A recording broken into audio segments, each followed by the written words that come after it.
இங்க எத்தனை பேர் கல்யாணத்துக்கு அப்புறம் கல்யாணம் பண்ணிட்டோமே அப்படின்ற மாதிரி ஒரு வாழ்க்கைய வாழ்ந்துட்டு இருக்கீங்க. உங்க கணவரோ உங்க மனைவியோ ஏதோ இவளோட குழந்தை பெத்துட்டோம் அதனால இருந்துதான் ஆகணும் அப்படின்னு காதல் இல்லாம ஒரு கணவர் மனைவியா கூட சரியா வாழாம ஏனா தானோன்னு வாழ்ற ஒரு வாழ்க்கை எத்தனை பேர் அனுபவிக்கிறீங்க. அவங்களுக்கு எல்லாருக்கும் தான் இந்த படங்க. இங்கிட்டும் கல்யாண வயசுல ஒரு பொண்ணை வச்சுக்கிட்டு நம்ம ஹீரோவும் ஹீரோயினும் ஒரு பிடிப்பே இல்லாத ஒரு வாழ்க்கையை தான் வாழ்றாங்க. ரெண்டு பேருமே தான் பொண்ணுக்கு கல்யாணம் ஆனதுக்கு அப்புறம் நம்ம விவாகரத்து வாங்கிக்கிட்டு போயிடணும், பிரிஞ்சு வாழணும் அப்படின்ற மாதிரியும் பிளான் போட்டிருக்காங்க. இப்படி ஒரு வேலையில தான் அவங்க பொண்ணுக்கு அந்த திருமணம் நாளும் வருது. அதுக்கப்புறம் இவங்க வாழ்க்கை என்ன ஆகுது, அங்க என்ன மாதிரியான ட்விஸ்டுகள்லாம் காத்திருக்கு அப்படின்றது தான் ரொம்ப வித்தியாசமா இந்த கதையில சொல்லியிருப்பாங்க. இந்த படத்தை நம்ம வீட்டுல இருக்கிற ஒவ்வொரு பெண்களுக்கும் நான் சமர்ப்பிக்கிறேன். எல்லாருக்குமே வணக்கம். இன்னைக்கு நம்ம ஹன்கிரேசி மெயின் கெத்தி ஹைன் அப்படின்ற ஒரு வித்தியாசமான ஹிந்தி படத்தை தான் இந்த ஸ்டோரி ரிவ்யூல பார்க்க போறோம். இன்னும் லைக் கொடுக்கலனா ஒரு சின்ன லைக்கோட கண்டினியூ பண்ணுங்க. நீங்க இப்ப பார்த்துட்டு இருக்கிறது நம்மளுடைய பிலிம் பை. இந்த படத்துடைய கதை வாரணாசியில நடக்கிற மாதிரி தாங்க ஆரம்பிக்குது. அங்க பத்ரா அப்படின்ற மாதிரி ஒருத்தருடைய குடும்பத்தை காமிக்கிறாங்க. அந்த பத்ரா தான் நம்ம படத்துடைய ஹீரோங்க. திருமணமாகி கிட்டத்தட்ட 25 வருஷம் ஆக போகுது. வயசுக்கு வந்த ஒரு பொண்ணு, ரொம்ப அழகான மனைவி. இதுதான் நம்ம ஹீரோவுடைய ஃபேமிலிங்க. அப்படி நம்ம ஹீரோவுடைய பொண்ணு பேரு பிரீத்திங்க. ரொம்ப அழகான பொண்ணு அப்படின்றதுனால அந்த ஏரியால இருக்கிற எல்லா பசங்களுமே அந்த பிரீத்தி பின்னாடி தான் சுத்துவாங்க. அப்படி நம்ம பொண்ணை அந்த பசங்க கிட்ட இருந்து காப்பாத்துறதும் அவளை காலேஜுக்கு கொண்டு போயிட்டு டிராப் பண்ணிட்டு திரும்பி அந்த காலேஜ்ல இருந்து வீட்டுக்கு கூட்டு வரதும் தான் இந்த அப்பாவான ஹீரோவுடைய மிகப்பெரிய வேலைங்க. அண்ட் நம்ம ஹீரோவுடைய மனைவியை பத்தி சொல்லணும்னா அவங்க ஒரு ஹவுஸ் ஒய்ஃப். நல்லா படிச்சுட்டும் இப்ப ஹவுஸ் ஒய்ஃபா தான் இருப்பாங்க. கட் பண்ணா இப்ப நம்ம ஹீரோவை காமிக்கிறாங்க. காலையில ரொம்ப நல்லாவே தூங்கிக்கிட்டு இருக்காருங்க. வீட்டுல இருக்கிற எல்லா வேலைகளையும் தான் மனைவியும் பொண்ணும் பாத்துப்பாங்க. இன்னொரு பக்கம் பிரீத்தியை காமிக்கிறாங்க. பிரீத்தியுமே கீழே வந்து யாரோடைய போன்ல பேசிட்டு இருக்காங்க. அப்பதான் இந்த பிரீத்தி அவங்க வீட்டு பக்கத்துல இருக்கிற கார்த்திக் அப்படின்ற ஒரு பையனை ரொம்ப நாளா காதலிச்சிட்டு இருக்காங்க போல. அந்த பையனோட தான் இப்ப போன்ல பேசுறாங்க. அந்த பையன் இப்ப எங்க தெரியுமா இருக்கான், அப்படியே எதிர்க்க நின்னுதான் பிரீத்தியோட போன்ல பேசுறாங்க. அப்படி அங்க கோஸ் எல்லாம் எடுத்துட்டு வந்து பிரீத்தி கிட்டையும் கொடுத்து காலையிலேயே இம்ப்ரெஸ் பண்ணிக்கிட்டு இருக்கான். இன்னொரு வேலையில இங்க நம்ம ஹீரோயின் இருக்காங்க பாத்தீங்களா, அதான் பிரீத்தியோட அம்மா. அவங்களும் அவங்க கணவரை எழுப்பி சீக்கிரமா கிளம்புங்க, பொண்ணு ரெடி ஆகி கீழே வெயிட் பண்ணிக்கிட்டு இருக்கா, காலேஜுக்கு வேற டைம் ஆச்சுன்ற மாதிரியும் அவருக்கு டிஃபன் செஞ்சு கொடுக்கறது. அதுவும் அவருக்கு பிடிச்ச பொங்கல் தான் வேணும்னு கேட்பாரு, அதை செஞ்சு கொடுப்பாங்க. அதுக்கப்புறம் அவருக்கு காஃபி போட்டு கொடுப்பாங்க. சட்ட பீரோல இருந்து எடுத்து கொடுக்கறதுல இருந்து ஒவ்வொரு சின்ன வேலையும் அங்க ஹீரோயின் தான் பாப்பாங்க. நான் பொண்ணை போயிட்டு காலேஜ்ல விட்டுட்டு வந்துடுறேன், அதுக்குள்ள எனக்கு லஞ்ச் கட்டி வை அப்படின்ற மாதிரி ஒரு மாதிரி ஆர்டர் போட்டுட்டு தான் அங்க நம்ம ஹீரோ வீட்டுல இருந்து வெளியே வராரு. இல்ல பார்த்தா தான் பொண்ணு அந்த எதிர் வீட்டு கார்த்திக் கூட பேசிட்டு இருக்கிறதையும் இந்த ஹீரோ பாக்குறாரு. டேய் கார்த்திகே, நீ நாடா என் பொண்ணு கூட பேசுனுகிற, அது என்ன கையில கோசு? இல்ல அங்கிள், எங்க வீட்டுல கொஞ்சம் எக்ஸ்ட்ரா வாங்கிட்டாங்க, அதான் உங்க வீட்டுக்கு கொடுக்கலாம் வந்தேன் அப்படின்ற மாதிரி அங்க ஏதேதோ சொல்லி சமாளிச்சுக்கிட்டு இருக்க கொஞ்ச நேரத்திலேயே ஹீரோயின் கீழே ஓடி வராங்க. எங்க சாப்பாடு இப்பவே கட்டிட்டேன், அப்படியே மொத்தமாவே எடுத்துட்டு போயிடுங்க, பொண்ணை டிராப் பண்ணிட்டு நீங்க வேலைக்கு போயிடுங்கன்னு சொல்ல கொஞ்ச நேரத்திலேயே அந்த எதிர் வீட்டு அங்கிள் வராருங்க. இவரு தான் கார்த்திக்குடைய அப்பா. ரொம்ப தங்கமான மனுஷங்க. அதுவும் இவர்கிட்ட ஒரு முக்கியமான வீக்னஸ் இருக்கு. இவர்கிட்ட இருக்கிற பொருள் எதுனா ரொம்ப நல்லா இருக்கு அப்படின்ற மாதிரி மத்தவங்க சொல்லிட்டாங்கன்னு வைங்களேன், அவங்களுக்கே அந்த பொருளை கொடுத்துடுவாரு. இப்ப கூட காலையில ஜாக்கிங் போயிட்டு வராரு போல இருக்கு. அதை பாக்குற நம்ம ஹீரோவும், என்ன சார் ஷூலாம் புதுசா இருக்கு, ரொம்ப நல்லா இருக்கு சார்னு சொல்ல, எது நல்லா இருக்கா, அப்ப நீங்களே வச்சுக்கங்கன்னு சொல்லி அதை கரெக்டி நம்ம ஹீரோ கிட்டே கொடுத்துட்டு போயிடுறாரு. இப்போ கொஞ்ச நேரத்திலேயே நம்ம ஹீரோவும் அவங்க பொண்ணு பிரீத்தியை கூப்பிட்டுக்கிட்டு அங்க இருந்து அவங்க காலேஜுக்கும் கிளம்ப,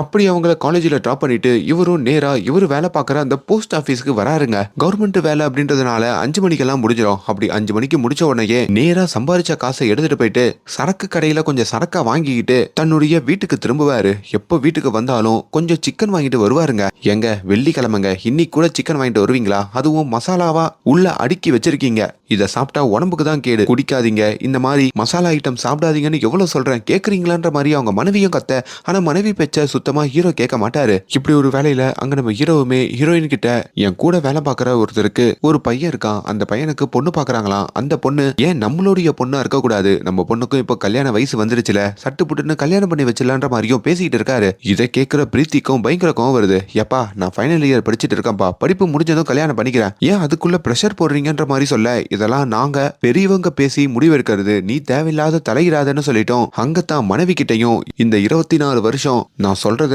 நீயும் கேட்டதில்ல, உன் பொண்ணும் கேட்டதில்ல, இதையாச்சும் ஒழுங்கா கேளுங்க அப்படின்னு இவரும் கோவமா உள்ள வராரு. அப்படி உள்ள ஒரு சின்ன டிராயர் மாதிரி வச்சிருப்பாருங்க. அதுக்குள்ள இருக்கிற ஒரு சரக்கு பாட்டிலையும் எடுக்கிறாரு. அதுக்கப்புறம் அங்க சரக்க போட்டுக்கிட்டே அவர் வாங்கிட்டு வந்த சிக்கனையும் சாப்பிட ஆரம்பிக்கிறாரு. இது எல்லாம் அவங்க மனைவியான நம்ம ஹீரோயினுக்கு பெரிய எரிச்சலா இருக்குங்க.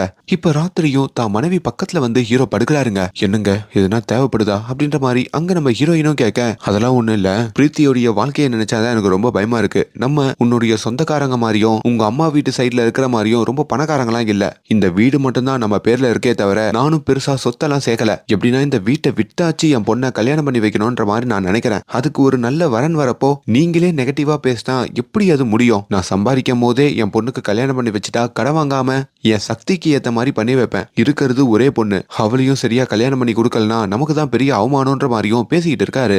இதெல்லாம் கேட்டு அந்த ராத்திரி நம்ம ஹீரோயினும், எங்க எவ்வளவு ஸ்ட்ரெஸ் ஆகுறீங்க, எங்க வீட்டுல இருந்து காசு வாங்கிக்கலாம்ல, எங்க அண்ணன் நல்ல நிலைமையில தானே இருக்கான்ற மாதிரி சொல்ல, பிச்சைக்காரன் கிட்ட இருந்து கூட கடன் வாங்குவேன், ஆனா உங்க வீட்ல இருந்து கடன் வாங்க மாட்டேன், உன் வீடை நீயே வச்சுக்கோ, அதெல்லாம் இங்க கொண்டு வராதுன்ற மாதிரி ரொம்ப கடுமையா பேசிட்டு அங்க நம்ம ஹீரோ திரும்பி படுக்க இது நம்ம ஹீரோயினுக்கு ஒரு மாதிரி சுருள்னு படுதுங்க. இந்த அவமானத்தையும் தாங்கிக்கிட்டு அவங்களும் அங்க தூங்குறாங்க. இன்னொரு பக்கம் பிரீத்தி இருக்காங்கல்ல, அவங்களுமே தான் வீட்டுல தனக்கு பையன் பாக்குற விஷயத்த பத்தி எல்லாம் கார்த்திக் கிட்ட சொல்ல கார்த்திக்கும் கொஞ்சம் பதறான். இதுக்குதான் கார்த்திக் நான் ரொம்ப நாளா சொல்லிக்கிட்டு இருக்கேன், ஒரு நல்ல வேலையை பாரு, அந்த வேலையில போய் சேருன்ட்டு. இப்ப எந்த மூஞ்ச வச்சுக்கிட்டு நீ வந்து எங்க வீட்டுல பொண்ணு கேப்ப? கண்டிப்பா உனக்கு வேலை இல்லைன்னு தெரிஞ்ச எங்க அப்பா கொடுக்க மாட்டாரு, சீக்கிரமா எதனா பிசினஸ் ஆச்சு ஸ்டார்ட் பண்ண பாருன்ற மாதிரியும் ஹீரோயின் சொல்றாங்க.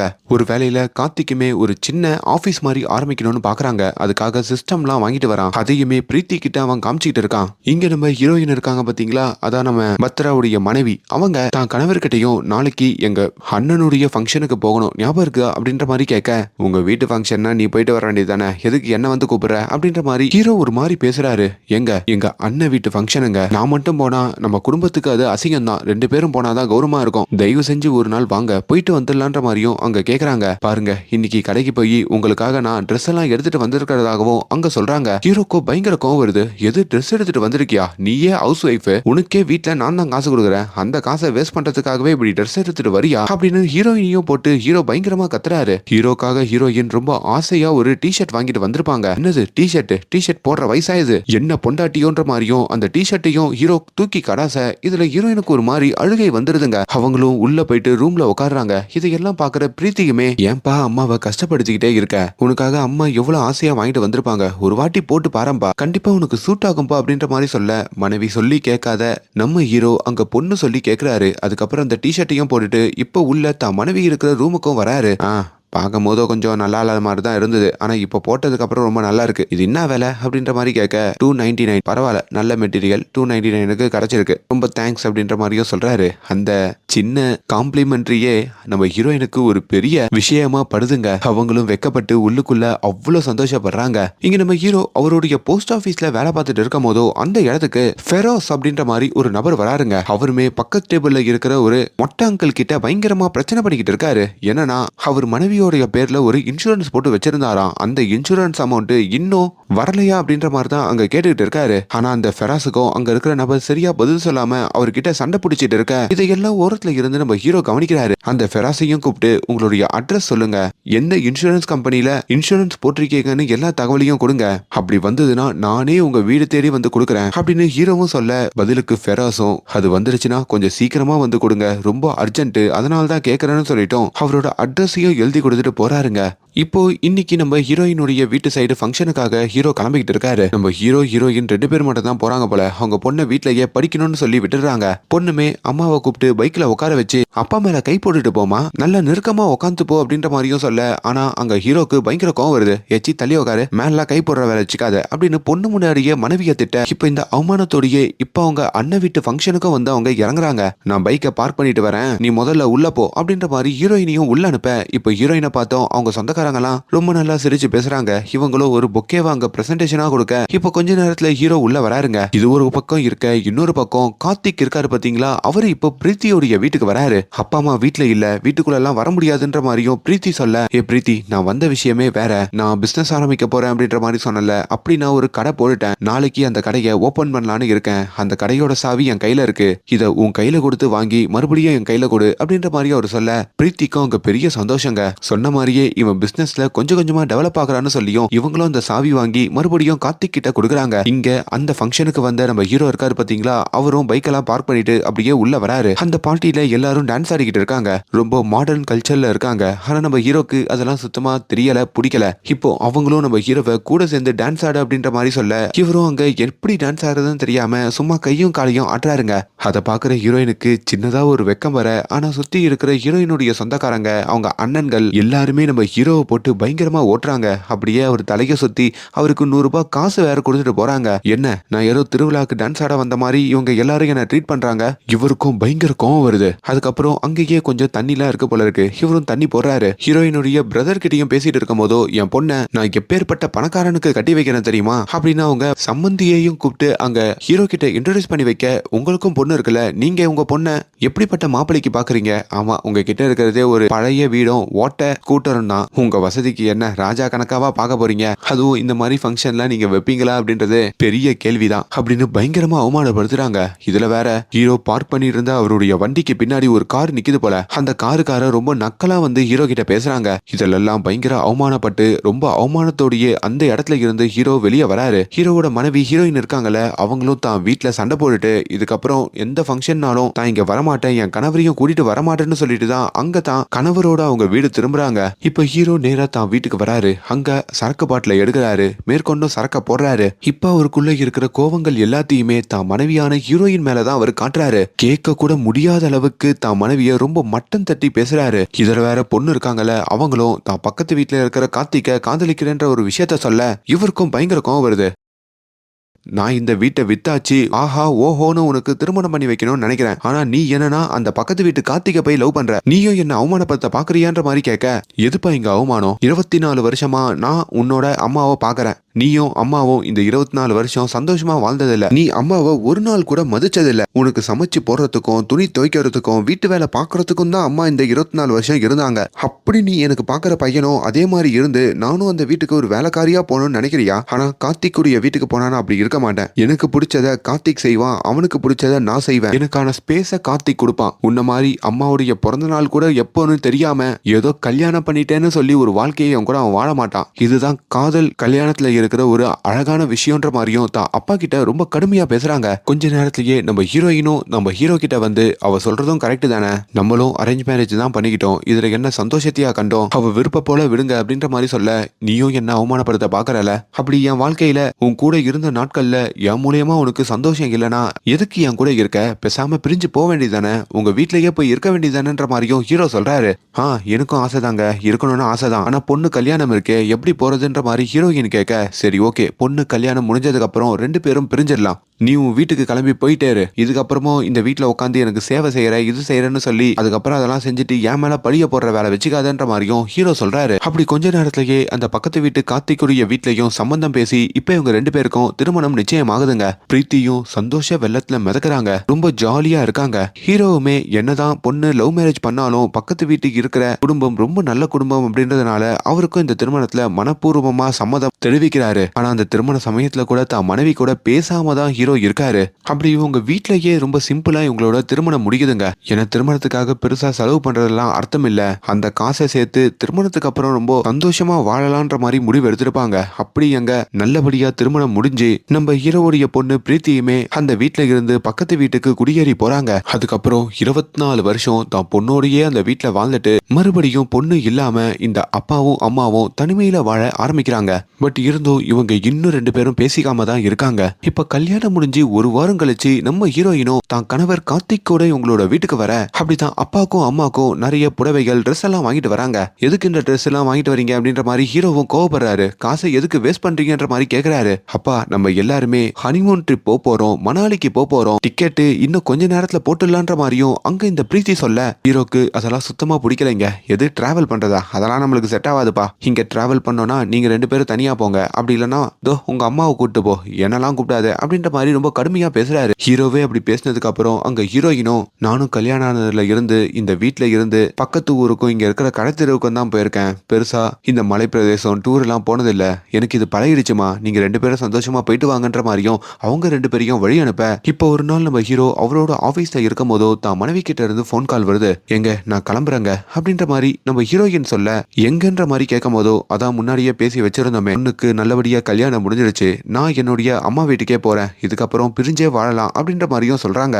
ஹீரோவுமே தான் ஈகோவை விட்டு விட்டு நம்ம மனைவி கிட்ட கெஞ்சக்கூடாது பேசக்கூடாதுன்ற மாதிரி நினைக்கிறாரு. அவருக்கும் உள்ள மனைவி போகக்கூடாதுன்ற மாதிரி தான் தோணுது. ஆனா அதை வாய் விட்டு சொல்ல முடியாம உன் இஷ்டம் நீ எங்க வேணா போ அப்படின்ற மாதிரி சொல்ல அப்படி வீட்டுல இருந்து கிளம்பும் போது கூட தான் கணவருக்கு நைட்டு சமைச்சு வச்சுட்டு தான் அங்க ஹீரோயின் கிளம்பி தான் வீட்டுக்கு மொத்தமா போறாங்க. மனைவி போனதுக்கு அப்புறம் தான் வீட்டுக்கு திரும்புற ஹீரோவுமே நொந்து போறாரு. அப்பதான் பெண் இல்லாம இந்த வாழ்க்கையில எப்படி வாழ்றது, இந்த வீட்லயும் வாழ முடியல அப்படின்னு அங்க ஃபீல் பண்ணி தான் மனைவிய கொஞ்சம் கொஞ்சமா புரிஞ்சுக்க ஆரம்பிக்கிறாரு. இப்ப பொண்ணுமே டூருக்குலாம் போயிட்டு வந்ததுக்கு அப்புறம் பக்கத்து வீட்டுல தானே குடியேறி போயிருப்பாங்க. அதனால அப்பப்போ தான் அப்பாக்கு வந்து அவங்க சமைச்சு கொடுத்துட்டு போவாங்க. என்னப்பா இப்பெல்லாம் குடிக்கிறதே இல்ல அப்படின்ற மாதிரி தான் அப்பா கிட்டயும் கேட்க, இல்லம்மா அதெல்லாம் உங்க அம்மா போனதுக்கு அப்புறமே மொத்தமா விடுறேன், மனசெல்லாம் ரொம்ப பாரமா இருக்குமா அப்படின்ற மாதிரியும் அங்க சொல்றாங்க. இங்க பிரீத்தி தான் அம்மா கிட்டயும் வந்து பேச, ஏமா அப்பா விட்டுட்டு போன கோச்சிக்கிட்டியா, நீங்க சேர்ந்து வாழ்ந்தாதானமா எங்களுக்கும் சந்தோஷம்ன்ற மாதிரி கேட்க, கொஞ்சமாச்சு ஃப்ரீயா இருக்கலாம்னு நினைக்கிறமா, உனக்கு புரியும் நினைக்கிறேன்ற மாதிரியும் அங்க இவங்க சொல்றாங்க. கட் பண்ணா இப்ப நம்ம ஹீரோ தான் போஸ்ட் ஆபீஸ்க்கு வந்து ஃபெராஸ் அப்படின்ற மாதிரி ஒருத்தர் பேசிட்டு போயிருப்பாரு பாத்தீங்களா,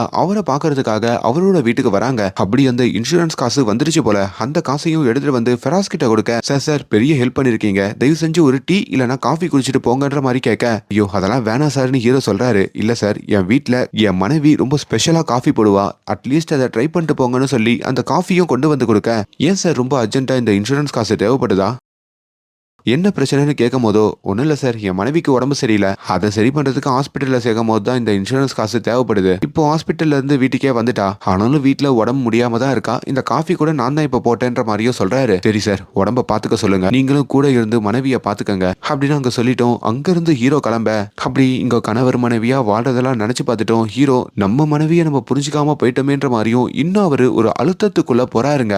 அந்த ராத்திரி தான் மருமகனான கார்த்திக் கிட்டையும் தான் பொண்ணு பிரீத்தி கிட்டையும் அவரோட சம்பந்தி கிட்டையும் ஹீரோ பயங்கரமா புலம்புறாரு. என்னால முடியல, அவ போனதுக்கு அப்புறம் தான் இத்தனை வருஷம் அவளை நான் எப்படி எல்லாம் கொடுமைப்படுத்தினேன், எப்படி ஆண் ஆதிக்கம் செலுத்தினேன் அப்படின்னு புரியுது. அவர் நல்ல டிகிரி படிச்சவ, ஒரு டீச்சரா ஆகணும்னு ஆசைப்பட்டவ, வெளிநாட்டுலலாம் அவளுக்கு வேலை கிடைக்கிறதா இருந்தது, அதையெல்லாம் விட வச்சு அவளை கிச்சனுக்குள்ளேயே முடக்கிட்டேன். இப்பயும் அதை நினைச்ச நான் ரொம்ப வருத்தப்படுறேன். என் வாழ்க்கையில நான் ஒரு தப்பு பண்ணேன், அரேஞ்ச் மேரேஜ் பண்ணி எங்க வீட்டுல இருக்கிற எங்க அப்பா அம்மாவோட ஐடியாலஜியை கொண்டு வந்து இவன் மேலேயும் தெரிச்சிட்டேன். எனக்கு இப்ப அவளை லவ் பண்ணணும், இதுக்கப்புறம் லவ் பண்ணி அதுக்கப்புறம் அவளோட சேர்ந்து வாழணும்னு படுது, எனக்கு எப்படி லவ் பண்ணணும்னு சொல்லி கொடுக்குறியாமா அப்படின்ற மாதிரி தான் பொண்ணு கிட்ட அப்பா ஐடியா கேட்கிறாரு. இப்போ பொண்ணுமே எமோஷனல் ஆகி எப்படின்னா அப்பாவை அம்மா கூட சேர்த்து விடணும்ன்ற மாதிரி நினைக்கிறாங்க. அதுக்கப்புறம் அப்பாவுக்கும் சில ஐடியாலாம் கொடுக்குறாங்க. அப்பதான் இன்டர்நெட் பத்தியும் நம்ம ஹீரோ தெரிஞ்சுக்கிறாரு. இப்ப இன்டர்நெட்ல போயும் ஹவு டு மேக் லவ் அப்படின்ற மாதிரிலாம் போட அதுல ரொம்ப தப்பான படங்கள்லாம் வந்துருதுங்க. என்னம்மா கண்ட படம்லாம் வருது, இதை தான் இன்டர்நெட்ல பாக்குறீங்களான்னு சொல்லி இப்ப அந்த லேப்டாப்பையும் மூடி வச்சிடறாரு. இன்னொரு பக்கம் ஹீரோயின் இருக்காங்க பாத்தீங்களா, அவங்க படிச்ச படிப்புக்கு ஒரு டீச்சர் ஆகணும்னு சொல்லியிருப்பாங்கல்ல, அப்படி இப்போ ஒரு பள்ளியில வந்தும் அந்த டீச்சர் ஆகிறதுக்கான வேலையை கேட்கறாங்க. அப்படி அங்க அவங்களோட சம்மந்தி இருக்காங்க பாத்தீங்களா, அவங்க தாங்க ஒரு எச்ஓடியா இருப்பாங்க. அவரும் இப்போ ஹீரோயினுக்கு அந்த டீச்சர் வேலையையும் வாங்கி கொடுக்குறாரு. இங்க ஹீரோவுடைய ட்ரெஸ்ஸிங், ஹேர் ஸ்டைல் முறக்கொண்டு எல்லாத்தையுமே அவருடைய மாப்பிள்ளையான கார்த்திக் முழுசா மாத்துறாரு. அங்கிள் நீங்க இந்த ரோஸை கையில வச்சுக்கோங்க, இன்னைக்கு வேலண்டைன்ஸ் டே, உங்க மனைவியை போய் பாருங்க, ரொம்ப தைரியமா ப்ரப்போஸ் பண்ணுங்க, கண்டிப்பா உங்க லுக்லயே உங்க மனைவி விழுந்துருவாங்கன்ற மாதிரிலாம் ஐடியா கொடுக்குறாரு. அதுக்கப்புறம் நம்ம ஹீரோவுமே அங்க ரோஸெல்லாம் வாங்கிக்கிட்டு நேரா அந்த பள்ளிக்கு வராரு. அங்க தான் சம்பந்தி தானே எச்ஓடியா இருப்பாரு, அவர்கிட்டயும் தான் மனைவி எந்த கிளாஸ்ல இருக்கான்ற மாதிரி கேட்டுக்கிட்டு இப்ப அந்த கிளாஸுக்கு வெளியே போறாரு. அங்க ஒரு பொண்ணையும் கூப்பிட்டு, உள்ள உன்னோட டீச்சர் கிட்ட இந்த ரோஸை கொடு, வெளியில உங்களுக்காக ஒருத்தர் வெயிட் பண்றாருன்னு சொல்லு அப்படின்னு சொல்லிட்டோம். நம்ம ஹீரோ அங்க கண்ணை மூடி வெயிட் பண்ணிக்கிட்டு இருக்க. ஆனா அந்த பொண்ணு உள்ள போறதுக்குள்ள நம்ம ஹீரோயின் கிளாஸை முடிச்சுட்டு அங்க இருந்து கிளம்பிடுறாங்க போல. அங்க வேற ஒரு டீச்சர் வந்துடுறாங்க. அந்த பொண்ணு அந்த டீச்சர் கிட்ட அந்த லெட்டரையும் பூவையும் கொடுத்துருது. இப்ப அந்த டீச்சரும் வெளியே வர, ஏண்டா வயசான தாத்தா உனக்கு நான் கேக்குதான்னு சொல்லி அங்க ஒரு 3 வாத்தியாரர்களை கூப்பிட்டு நம்ம ஹீரோவை பொலன்னு பொலந்து விட்டுறாங்க. இப்படி தான் மனைவியை இம்ப்ரெஸ் பண்ண போய் வேற ஒரு பொண்ணை இம்ப்ரெஸ் பண்ணி அங்க பயங்கர அடி வாங்கி அவமானத்தோட மறுபடியும் ஹீரோ வீடு திரும்புறாரு. ஆனாலும் அவருடைய முயற்சிகளை கைவிடாம ஒவ்வொரு நாளும் தான் மனைவி அந்த பள்ளியில முடிச்சுட்டு வீட்டுக்கு திரும்பும் போதோ அவங்கள ஃபாலோ பண்ணி வர்றது. அதுவும் எப்படி தம்மா ஃபாலோ பண்ணுவாரு, அவங்களுக்கே தெரியாம அங்க எதனா முக்காடு போடுறது தான் ஃபாலோ பண்ணுவாரு. அப்படி இப்போதாங்க அவரு நல்லா காதலிக்கவே ஆரம்பிக்கிறாரு. இதையெல்லாம் பார்த்து அவங்க பொண்ணோ அவரோட மாப்பிள்ளையோ பயங்கரமா ஓட்டுவாங்க, கலாய்ப்பாங்க. இங்க ஃபெராஸ் இருக்காரு பாத்தீங்களா, அவரு மறுபடியும் உடம்பு சரியில்லைன்னு சொல்லி தான் மனைவிய ஹாஸ்பிட்டல்ல சேர்க்கிறாருங்க. அப்பதான் அவங்க மனைவிக்கு கேன்சர் அப்படின்ற மாதிரி தெரியுது. அப்படி பல வருஷமா இந்த நோயோட அவங்க போராடிக்கிட்டு இருக்காங்க போல. கூட இருந்து இந்த ஃபெராஸ் தான் பாத்துக்கிறாரு போல. இங்க ஹீரோயின் அவங்க அம்மா வீட்டுல இருக்கும் போதோ அவங்களோட அண்ணன் இப்போ ஃபாரின் போறதா இருக்குங்க. அப்படி நம்ம ஹீரோயினுக்கும் உனக்கு ஃபாரின்லயே வேலை வாங்கி கொடுக்குறேன், என் கூடயே வந்துடுறியான்ற மாதிரி கேட்க, அவங்களுக்கும் ஃபாரின் போறது ஒரு கனவா தானே இருக்கும், அதனால அவங்களும் வரன்ற மாதிரி ஒத்துக்கிறாங்க. அண்ட் இங்க இந்த ஃபெராஸ் இருக்காரு பாத்தீங்களா, அவரு ஹாஸ்பிட்டல்ல தான் மனைவியோட பேசிக்கிட்டு இருக்காரு. ஃபெராஸையும் ஹாஸ்பிட்டல்ல வந்து நலம் விசாரிக்கலான்னு சொல்லி நம்ம ஹீரோவும் அந்த இடத்துக்கு வர, ஃபெராஸ் தான் மனைவிய லவ் மேரேஜ் பண்ணிக்கிட்டு மேரேஜுக்கு அப்புறமும் லவ் பண்ணி வாழ்ந்துட்டு இருக்கிறதெல்லாம் ஒரு ஓரமா இருந்து கவனிக்கிறாரு. இதுல கொடுமை என்னன்னா, அவங்க மனைவிக்கு உடம்பு சரியில்லாத பொழுதுல அவங்க மனைவியோடைய குடும்பத்துல இருந்து கூட அவங்கள வந்து யாரும் பார்க்கல போல இருக்கு. ஃபெராஸ் தான் பாத்துக்கிறாரு. மனைவிக்காக அங்க நிறைய வேஷம் போட்டு நடிச்செல்லாம் காமிக்கிறாரு. அதையும் பின்னாடி இருந்து ஹீரோ பார்த்து, ஒருத்தன் தான் மனைவிக்காக எவ்வளவுலாம் பண்ணுவானா, எவ்வளவு இறங்கி வேணாலும் வந்து பேசுவானா, இம்ப்ரெஸ் பண்ணுவானான்ற மாதிரியும் அவர் புரிஞ்சுக்கிறாரு. ஒரு கடத்துல ஃபெராஸ் பேசிட்டு இருக்கும் போதே அவங்க மனைவி அவரை விட்டு போக, ஃபெராஸும் அங்க கண்ணீர் விட்டு கதறி அழுகிறாருங்க. இதை பாக்குற ஹீரோக்கு பக்குன்னு ஒரு மாதிரி ஆகுது. இந்த வாழ்க்கை நிரந்தரம் இல்லை அப்படின்ற மாதிரி தோணுது. அப்ப இந்த வாழ்க்கை வாழ்றப்பவே நம்ம மனைவியை மதிச்சு அவளோட எண்ணங்களை புரிஞ்சுக்கிட்டு அவளோட நம்ம மன்னிப்பு கேட்டாச்சு அவ கூட சேர்ந்து வாழ்ந்துடணுன்ற மாதிரியும் நினைச்சு இப்பதான் மனைவியையும் இந்த ஃபெராஸ் இழந்த மாதிரி இழந்துடக்கூடாதுன்னு சொல்லியும் அங்க ஓடுறாரு. ஆனா அப்பதான் தான் மனைவி வெளிநாட்டுக்கு கிளம்ப போறாங்க அப்படின்ற மாதிரி ஒரு தகவல் நம்ம ஹீரோக்கு தெரியுதுங்க. இதை கேட்டு அவரு நொந்து போறாருங்க. அப்படி நம்ம ஹீரோயின் இருக்காங்கல்ல, அவங்களுமே இப்போ வெளிநாட்டுக்கு கிளம்புறதுக்காக ஏர்போர்ட்டுக்கு போக, இங்க நம்ம ஹீரோ இருக்காருல, அவருடைய மாப்பிள்ளையோட அதே ஏர்போர்ட்டுக்கு வராங்க. அங்க வந்தும் தான் மனைவியை பாக்குறாங்க. ஹீரோ மனைவியோட அண்ணனும் ரொம்ப டைம் ஆச்சு, உள்ள போயிட்டு நம்ம செக்இன் வேற பண்ணணும், சீக்கிரமா வா அப்படின்ற மாதிரி தான் தங்கச்சியை கூப்பிட, இங்க ஹீரோவுமே கடைசியா தான் மனைவி கிட்டேயும் வந்து, நான் பண்ண உனக்கு எல்லாத்துக்கும் என்ன மன்னிச்சிரு. இன்ஃபேக்ட் நீ என்னை விட்டுட்டு போனதுக்கு அப்புறம் தான் நான் உன் மேல காதல்ல விழுந்தேன். ஆனா அது ரொம்ப லேட்டுன்னு எனக்கே புரியுது. நீ வாழ்க்கையில முன்னேறணும், நீ நினைச்ச மாதிரி, நீ ஆசைப்பட்ட மாதிரி ஒரு இடத்துக்கு போகணும்னு நினைக்கிற. இப்போ அதுக்கும் நான் வில்லனா வந்து உன்னை தடுக்கணுன்ற மாதிரி நினைக்கல. அதனால நீ சந்தோஷமா போயிட்டு வா, இது உன்னோட புது வாழ்க்கை. அம்மாவை பத்திரமா வழி அனுப்புமா அப்படின்ற மாதிரி பிரீத்தியையும் அங்க அனுப்பி தான் அம்மாவையும் கட்டி அணைச்சிட்டு இப்ப பிரீத்தியும் கிளம்புமா அப்படின்ற மாதிரி சொல்ல, இப்ப ஹீரோவும் அங்க தான் மனைவியை ரொம்ப மிஸ் பண்ணிட்டு இப்ப தான் பொண்ணோடையும் மாப்பிள்ளையோடையும் வீட்டுக்கு திரும்புறாரு. என்னதான் நம்ம ஹீரோயின் அவங்க வெளிநாட்டுக்கு போயிருந்தாலும் அந்த வெளிநாட்டுல இருந்து அப்பப்போ நம்ம ஹீரோக்கு நிறைய லெட்டர் போடுவாங்க. ஹீரோவும் பதிலுக்கு தான் மனைவிக்கு வெளிநாட்டுக்கே லெட்டர் போடுவாரு. அப்படி ஒவ்வொரு நாளும் தான் காதலை வெளிப்படுத்தியும் தான் எவ்வளவு உன்னை மிஸ் பண்றேன்னு சொல்லியும் தான் மனைவி வாங்கி கொடுத்த டிஷர்ட்டை போட்டுக்கிட்டோம். ஒரு கணவர்னா மனைவிக்கு சரி பங்கு வேலை பார்க்கறதுல இருந்து புரிஞ்சுக்கிறதுல இருந்து அவ விருப்பத்துக்கு ஏத்த மாதிரி நடந்துக்கணும், வீட்டு வேலை பார்க்கணும்னு சொல்லி ஒவ்வொரு விஷயத்தையும் அவர் வெளிப்படுத்துறாரு. இதையெல்லாம் கேட்டு கேட்டு ஒரு வருஷத்துல இப்ப நம்ம ஹீரோயின் மறுபடியும் அவங்க ஊருக்கு திரும்புறாங்க. அங்க சும்மா ராஜா கணக்குல நம்ம ஹீரோ ஒரு சூப்பரான ட்ரெஸ் போட்டுட்டு வந்து தான் மனைவியும் ஏர்போர்ட்ல வந்து பிக்கப் பண்ண, இப்ப தான் மனைவிய அவரோட பைக்ல உட்கார வச்சுக்கிட்டு தான் மேல கை போட்டுக்கோ அப்படின்ற மாதிரியும் மனைவி கிட்ட சொல்றாரு. முன்னாடி இவங்க கை போடும் போதுதான் எச்சி தள்ளி உக்காரு அப்படின்ற மாதிரி ஒரு சொல்லியிருப்பாருங்க. ஆனா அதே மனைவியை இப்ப புரிஞ்சுக்கிட்டு இப்ப அவரு ஏத்துக்கிட்டு சந்தோஷமா வாழ்ற மாதிரியும் இவங்க குடும்பமா இப்போ ஜாலியா இருக்கிற மாதிரியும் இந்த படத்தோட கதை முடியுதுங்க.